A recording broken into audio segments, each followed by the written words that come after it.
लेकिन मैं इसका जवाब भी नहीं देना चाहता और उस पर ताकि और बात आगे ना पहुँचे, तो अपनी बात को स्पेसिफिकली MQM की जानिब से इस इशू के ऊपर रख कर मैं आपके सामने अपनी गुजारिशात सामने पेश करूँ इस मौजूद ऐवान के सामने।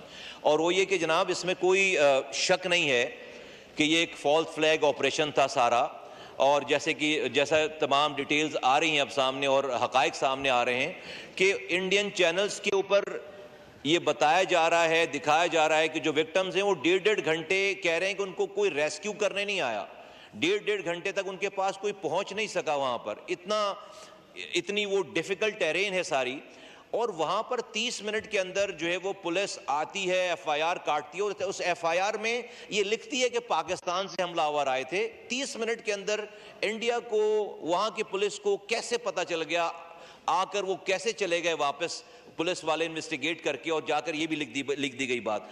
और फिर ये सारा कुछ पहले से जो मीडिया उनका है और सारी चीज़ें उन्होंने इम्प्लीकेट कर दिया पाकिस्तान को। लेकिन मैं बहुत इत्मीनान से कि ये बात कह रहा हूं कि पाकिस्तानियों को इस पर बड़ी तसल्ली हुई, पाकिस्तान को बहुत तसल्ली हुई कि जिस तरह का रेस्पॉन्स पाकिस्तान की हुकूमत ने, पाकिस्तान की लॉ एनफोर्समेंट एजेंसीज ने, आर्मी चीफ ने, वज़ीर आज़म पाकिस्तान ने दिया है कि जिस तरह उन्होंने पानी का मसला उठाया कि उन्होंने कहा कि जी हम बंद कर देंगे पानी, और जो पहला बयान आया है कि भाई अगर ये किया जाएगा तो ये एक्ट ऑफ वॉर कंसीडर किया जाएगा, this should have been an answer, और ये बिल्कुल ठीक बात है।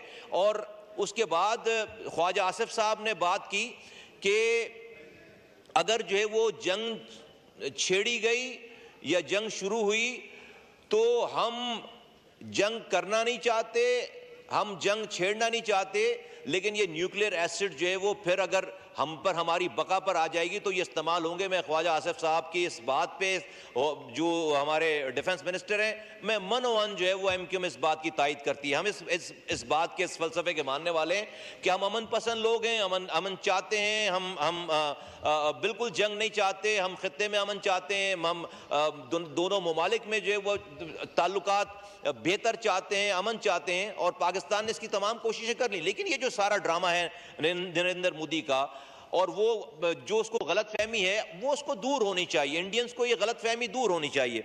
तो ये जो रेस्पॉन्स है पाकिस्तान का, मैं उसके ऊपर मैं समझता हूँ कि बहुत दिनों के बाद ये गवर्नमेंट और पाकिस्तान के रियासती इदारे और फौज जो वो जिस तरह से खड़ी हुई है, इसी वजह से आज से 10 दिन पहले का पाकिस्तान और आज का पाकिस्तान बिल्कुल मुख्तलिफ है। आज पहली दफा बहुत अरसे के बाद पूरी कौम एक जुबान होकर पाकिस्तान की रियासत के साथ, पाकिस्तान के इदारों के साथ, पाकिस्तान की फौज के साथ जो है वो सीसा पिलाई हुई दीवार है। इंडिया इसको मिसकैलकुलेट कर गया। इंडिया ने, नरेंद्र मोदी ने ये ड्रामा, सारा ड्रामा इस बिना पर किया कि इतने सारी खबरें आती हैं रोजाना पाकिस्तान के चैनल से, पाकिस्तान की डोमेस्टिक पॉलिटिक्स से, वो समझ रहे हैं शायद हमारा मुल्क जो है वो तितर बितर हुआ हुआ है। द मोमेंट वो ये काम करेंगे, हो सकता है कि पाकिस्तान के अंदर ही लड़ाइयाँ शुरू हो जाएं। पाकिस्तान की फौज जो है वो इंटरनल महाज संभालेगी या पाकिस्तान की फौज जाकर जो है वो बॉर्डर संभालेगी, तो हमें एक बहुत अच्छा मौका मिल जाएगा। लेकिन मैं समझता हूँ कि मैं तो इंडिया का शुक्रिया अदा करूंगा कि थैंक यू इंडिया कि आपने अपनी मिस कैलकुलेशन की वजह से ये 20 दिन पहले वाला पाकिस्तान जो है वो आज मुख्तलिफ है। हमें बिल्कुल आज ये कौम एक हुई हुई है, आज ये कौम इंडिया के नाम पर एक हुई हुई है, इंडिया को एज अ दुश्मन मानकर एक हुई हुई है। और इसमें हमें जो है वो इंडियंस का बड़ा शुक्रिया अदा करना चाहिए कि जो मसले मसाइल थे वो भी ख़त्म हो गए और आज हम इस ऐवान से बाहर हर कोई किसी पार्टी, रंग, नस्ल, जुबान से ताल्लुक़ रखता है, वो पाकिस्तान की बात कर रहा है, पाकिस्तान फौज के साथ खड़ा है और अपनी रियासत के साथ खड़ा है। ये जो डिफरेंट बयानिए थे वो सारे जो है वो तितर बितर हो गए। यहाँ पर मैं ये इसलिए नहीं कि मैं किसी की बात का जवाब देना चाहता हूं, लेकिन मैं एक जनरल गुफ्तगू जो होती है कि भाई हमारी कैपेबिलिटी क्या है, हमारी जो है वो हमारे अंदर इतनी ताकत है भी कि नहीं है, हमें डिटेल चाहिए। ये जो बातें होती हैं कि हमें डिटेल, भाई फौज हमें डिटेल दे, भाई हमें कौन सी फौज जो है अपने लोगों को जाकर जो है वो डिटेल देती है कि हमारे पास इतनी ये कैपेबिलिटी है। और ये भी एक जनरल सी गुफ्तगू होती है। आप टैंकों के नाम ले रहे हैं, आप आबदोजों के नाम ले रहे हैं, आप हवाई जहाज के नाम ले रहे हैं। ओ भाई ये आपका काम नहीं है यार, ये आपका कहाँ, और ये हम बताएं दुश्मन को, सारी बातें बताएं कि हमारे पास ये चीजें ये है, ये नहीं है, और हम अपनी फौज पर, अपनी फौज की कैपेबिलिटी पे खुदा ना खास्ता शक करें। अच्छा भाई नहीं है, फर्ज करें तो क्या करें, सरेंडर कर दें?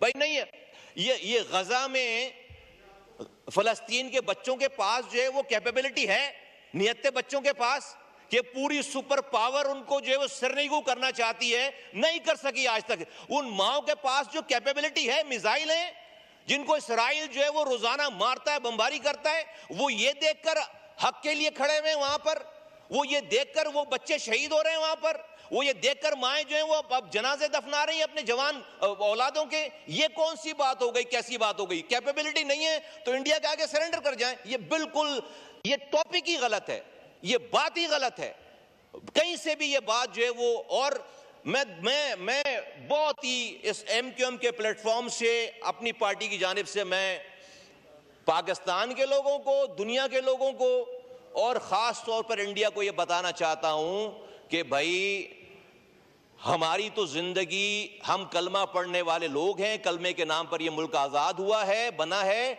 हमारी तो ज़िंदगी शुरू ही मरने के बाद होती है। आप हमें मौत से क्या डराओगे? मौत तो के बाद ही तो हमारी असल ज़िंदगी है, ये हमारा ईमान है। हाँ, हम गुनाहगार लोग हैं, हम कम ईमान वाले लोग हैं। हाँ, हमारी जो है हमारा ईमान आज उस लेवल पे नहीं है, लेकिन जब रब इम्तिहान देगा तो ईमान भी दे देगा ना साथ साथ। हमारी जो कोताहियां हैं, कमियां हैं, वो पूरी हो जाएंगी ना। आजमा ले दुनिया। आज हमें मसाइल उस तरह के नहीं हैं तो हम शायद अपनी गलतियों पे लगे हुए हैं, अपनी कोताहियों पे लगे हुए हैं। हम उस लेवल के, हमारा ईमान उस तरह का शायद नहीं है, और यकीनन नहीं है। लेकिन जब रब जो है वो जिम्मेदारी दे देगा, जब रब इम्तिहान में डाल देगा, तो यही रब जो है वो फिर हमें उस लेवल का ईमान भी दे देगा कि जिस मौत से आप हमें डराते हो, ये मौत हमें अजीज होगी। फिर ये मौत, भाई यहाँ पर हमारे पास लूज करने के लिए क्या है, अल्लाह माफ करे, यहाँ पर कितनी जिंदगी बाकी रहेगी और क्या कुछ है, सारा मरना। तो ये तो मुसलमान को ये बात ही कैपेबिलिटी वाली नहीं करनी चाहिए। 313 थे बदर में, कैपेबिलिटी थी, 2 के पास घोड़े थे, 7 जो है वो तलवारें थी, और सब 313 के पास हथियार नहीं थे पूरे। तो क्या कैपेबिलिटी देखकर 1000 का लश्कर सामने था? ये मैं नहीं कह रहा, कुरान कह रहा है। मफहूमर्स कर 1000 का लश्कर, सारे जंगी साजो सामान के साथ लेस, तो अल्लाह वही नाजिल कर देते ना कि भाई कैपेबिलिटी नहीं है, वापस जाओ, और हुजूर सल्लल्लाहु अलैहि वसल्लम को कह देते कि वापस जाओ। नहीं भाई, जब आप, ये मुसलमान का शेवा ही नहीं है, मुसलमान का शेवा ही नहीं है कि कैपेबिलिटी, हाँ बिल्कुल कोशिश। और क्यों कैपेबिलिटी? भाई तुम फलस्तीन के निहत्ते बच्चों को पूरी दुनिया की सुपर पावर मिलकर सरेंडर नहीं कर सकती। इंडिया हमें सरनगू करेगा, हमें इस 25 करोड़ लोगों को जिसके पास न्यूक्लियर पावर है उनको सरनगू करेगा। ये हमारे अपने अंदर के, ये हमारे अपने खुदा न खास्ता, हम पता नहीं। और मुझे किसी की बात पर मुझे कोई अफसोस इसलिए नहीं करता बाद में ज्यादा, कि मैं पहले इसी फ्लोर पे यहीं से खड़े होकर कह चुका हूं कि हमारे जो दोस्त हैं वो शेर की सवारी पे हैं, दूसरों को गालियां बकने में, सोशल मीडिया इस्तेमाल करने में वो शेर से उतर नहीं सकते। वो सही बात, ठीक बात करेंगे, उनका अपना सोशल मीडिया उनको खा जाएगा। अगर वो आज यहाँ पर खड़े होकर तनकीद नहीं करेंगे पाकिस्तान पे, तो वो उनको यहाँ से बाहर निकलने के बाद उनका अपना सोशल मीडिया उनको गालियां बकेगा। हमारे पास मिसालें मैं देना नहीं चाहता, उनके अपने लोगों की मिसालें कि जो हीरोज थे आज वो उनकी माओ को, उनके वालदैन को गालियां बकी जाती हैं, तो वो कर नहीं सकते बेचारे काम। तो इसलिए हमें टेंशन में नहीं आना चाहिए। लेकिन बहुत अफसोस है कि इसका फायदा जो है वो दुश्मन को होगा, और वो ये सारे क्लिप निकाल कर दिखाएगा कि पाकिस्तान में एक ख्यालात के एक तरह के लोग नहीं हैं, और इस तरह की बात हो रही है। जनाब डिप्टी स्पीकर साहब, मैं यहाँ पे इस मौके पे ये पाकिस्तान को, रियासत पाकिस्तान को, और वजीर दिफा यहाँ पर बैठे हुए हैं, मैं उनके भी गोशगुजार ये बात करना चाहता हूँ। डेफिनेटली हम कैबिनेट के मेंबर हैं, और मैं, देखिए ये केस स्टडी है हमारे लिए, ये वाकया केस स्टडी है। जब इंडिया का नाम आया, पूरी कौम एक हो गई, कोई कंफ्यूजन नहीं है। हमें जब से वाकया हुआ है, तमाम पाकिस्तान के रियासती इदारे और पाकिस्तान की हमारी हुकूमत टीवी पे प्रेस कॉन्फ्रेंस में हमने शवाहिद दिखाए हैं कि इंडिया पाकिस्तान में कब से दहशतगर्दी कर रहा है और कैसे दहशतगर्दी कर रहा है। चाहे वो चाइनीज को पे अटैक करने का मामला हो, चाहे वो बलूचिस्तान में रेल पे हमला करने का वाकया हो, चाहे वो बलूचिस्तान पूरा हो या चाहे वो खैबर पख्तूनख्वा हो, हर इंसिडेंट में एविडेंसेस मौजूद हैं कि बाकायदा उनके ऑन ड्यूटी आर्मी के पर्सनल यहां के दहशतगर्दों से बात कर रहे हैं, बाकायदा और उस कार्रवाई से के दौरान बात कर रहे हैं। और हमें रिकॉर्ड दिखाए गए कि इंडिया की हॉस्टाइल एजेंसी के जो वो उनके सोशल मीडिया उनके अकाउंट्स हैं, वो अकाउंट्स ये बता रहे हैं कि जब भी कोई वाकया पाकिस्तान में हुआ है उससे एक दिन पहले, 2 दिन पहले, 24 घंटे पहले उन्होंने उस शहर का, उस वाकये का जिक्र किया हुआ है। पहले से एविडेंस है, उस जिक्र किया हुआ है कि कल जो है वो खुशखबरी मिलने वाली है पाकिस्तान से, फलां शहर से, पता चला वहां पर धमाका हो गया। वो उन्होंने सारी चीजों को डिटेल हमें दिखाई गई है, सारी चीजें। दैट मीन्स कि हमें ये पता है कि ये सारा कुछ जो हमारे मुल्क में हो रहा है वो इंडिया कर रहा है। लेकिन जिस चीज में हमने लैक किया है, जिस चीज में हम पीछे रह गए हैं, वो हमारे लिए केस स्टडी ये है कि पाकिस्तान ने अपना नैरेटिव सही नहीं बेचा। माजरत के साथ हमने इस इंडियन कार्रवाइयों को दुनिया के आगे और अपने लोगों के भी आगे हमने सही तरीके से पोर्ट्रे नहीं किया। आज हमारे यहाँ कोई वाकया हो जाता है, हम कहते हैं जी BLA कर रही है, TTP कर रही है, फलां दहशतगर्द है। ओ भाई, जो इसका बाप है इन तमाम लोगों चीजों का, जो मदर ऑफ ऑल इविल है, आप पहले उसका नाम लें। कैसे इंडिया जो है वो कोई भी वाकया होता है, आपका सबसे पहले पाकिस्तान का नाम, वो नहीं कहता कोई BLA है या कोई लश्कर जंगवी है या कोई और है, वो सीधे सीधे पाकिस्तान का नाम लेते हैं। हमारे पास वीडियोस हैं, ऑडियोज हैं, लेकिन हम उनकी प्रॉक्सीज का नाम लेते हैं। उसकी वजह से क्या हुआ कि हमने अपने लोगों को कंफ्यूज कर दिया। इंडिया इसका फायदा उठाया है। उसकी वजह से यह हुआ कि हमारे लोग डिस्ट्रीब्यूट हो गए। फिर हम उसे जब इंडिया का हमला नहीं समझ रहे तो हम कहते हैं कुछ हुकूक की जंग है हमारी, कुछ हमारी दीनी जंग है, कुछ हमारी अपनी जाती जंग है कहीं पर। फिर वहां पर इवन के जो लोग दहशतगर्दी में शहीद हो रहे हैं, जो जवान अपनी जानों को दे रहे हैं, उसके ऊपर भी कॉमेंट्रियां शुरू हो गई। ये कौम जो है वो डिस्ट्रीब्यूट हो गई। ये शाम के 8 बजे से लेकर 12 बजे तक मुख्तलिफ आरा के लोग बैठकर कि ये मरने वाला सही है या मारने वाला सही है, ये हम कर रहे हैं और इंडिया ने इसका पूरा फायदा उठाया। ये हमारी कमजोरी का नतीजा है। ये पाकिस्तान ने इस केस को, हम सब शामिल हैं इसके अंदर, इस केस को जिस तरह से बिल्ड करना चाहिए था। ये जंग ये अभी इस वाकये से जंग शुरू नहीं हुई है। जंग तो हम पर अनलीश हुई है कई सालों से, लेकिन हमने जो जंग कर रहा है उस कल्प्रेट का हमने नाम ही नहीं है, जिसकी वजह से पूरी कौम कंफ्यूज रही है। हमें किसी भी वाकये, भाई हमारी टीवी चैनलों पर कोई भी वाकया होता है, खुदा न खास्ता हमारी टीवी चैनलों पे ये क्यों नहीं चल सकता पहले कि आज पाकिस्तान में रेल पर इंडिया ने हमला कर दिया, आज पाकिस्तान में कि फलां शहर में चाइनीज को इंडियन ने मार दिया। उसके बाद जो उनकी प्रॉक्सीज है बाद में नाम लो उसका भाई, लेकिन पहले इंडिया का नाम लो ताकि लोगों को ये पता तो हो। और हमें पता है कि वो इंडिया, आप वीडियोस हमें दिखाया जा रहा है, बताया जा रहा है कि यहाँ की सारी खबर पहले इंडियन चैनल्स पे वो दहशतगर्द, पहले इंडियन चैनल्स पे वो वीडियो चला रहे हैं, उससे हमें पता चल रहा है कि हमारे यहाँ अटैक हो गया है, हमारे यहाँ वीडियो चल रही है, हमारे पास ऑडियोज हैं कि उनके लोग मास्क लगा के इंडियन चैनल्स पे बैठकर बता रहे हैं। हमारे पास जो सोशल मीडिया अकाउंट है कि वो 24 घंटे पहले, 2 दिन पहले बता रहा है कि आज फलां 2 दिन के बाद या 24 घंटे के बाद पाकिस्तान के फलां शहर में ये वाकया होने वाला, और वो वाकया हो जाता है और हम फिर भी नाम नहीं ले रहे। तो मैं समझता हूं कि पाकिस्तान को इस पूरे वाकये को एज अ केस स्टडी के तौर पर लेना चाहिए। हमें अपनी इस कोताही को, इस कमी को मानना। आप कहते हैं बाहर हम दूसरी सारी दुनिया को डोजियर भेज रहे हैं। भाई हमारा जब लोकल नैरेटिव से बाहर का डोजियर सही होगा, हम जब अपनी कौम ही हमारी खुदा न खास्ता कंफ्यूज है किसी वाक़े पे कि ये मरने वाला जायज़ है या मारने वाला जायज़ है और इसका कल्प्रिट मेन है कौन, तो हम तो बाहर वालों को क्या सेल करेंगे।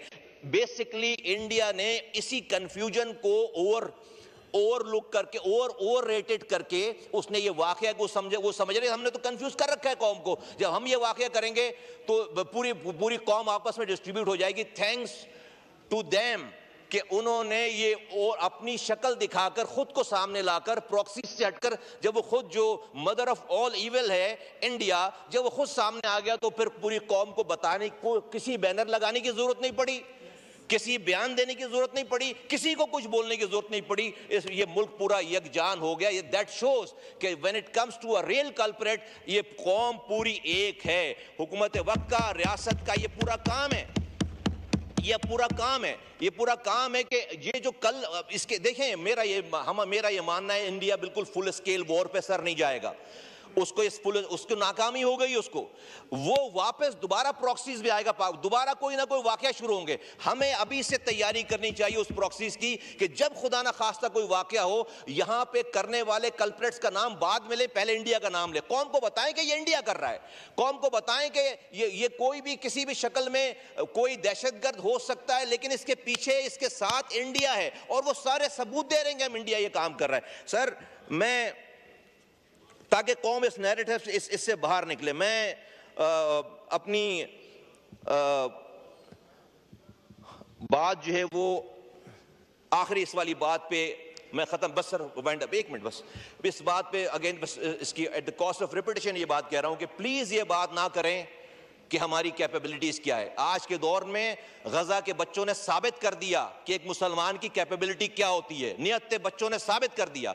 हम तो 25 करोड़ 24 करोड़ लोग हैं और हमारे पास जिस तरह के मैं एग्री करता हूं कि भाई ये सिर्फ पाकिस्तानी फौज नहीं है 12-15 लाख, ये 24 करोड़ लोग हैं, ये 24 करोड़ लोग हैं। मैं तो कहता हूं भाई आने दें। मैंने पहले भी हमने एमक्यू तो कहती है भाई ये बॉर्डर पे इनको आने दें, ये अगर आते हैं इनको शहरों में आने दें, इनको लाहौर में एंटर होने दें, इनको कराची में एंटर होने दें, इनको पेशावर कोयटा में एंटर होने दें। एक भी नहीं जाएगा वापस। ये पाकिस्तान और पाकिस्तान की कौम में इतनी ताकत है और हम इस पाकिस्तान का दिफा करना जानते हैं। कैपेबिलिटीज बहुत ज्यादा हैं, हमें इस कैपेबिलिटीज को इस्तेमाल, हम जंग नहीं चाहते, लेकिन जंग के ऊपर हमें कोई इंडिया ये ना समझाए, ना ये बताए कि हम जो है वो कोई छोटे मुल्क हैं। ये हमारे पास खुदा न खास्ता जो है वो ये सारी चीज, ये अंदरूनी सारा खलफचार है। मैं आपका डिप्टी स्पीकर साहब मैं बहुत शुक्रिया अदा करता हूं कि आपने मुझे ये मौका दिया और आई होप कि जो वो ये जो जज्बा है कौम का, ये जो है वो कायम दायम, इसको किसी जंग की जरूरत ना पड़े, ये जंग के बाद भी कायम दायम रहे। बहुत शुक्रिया।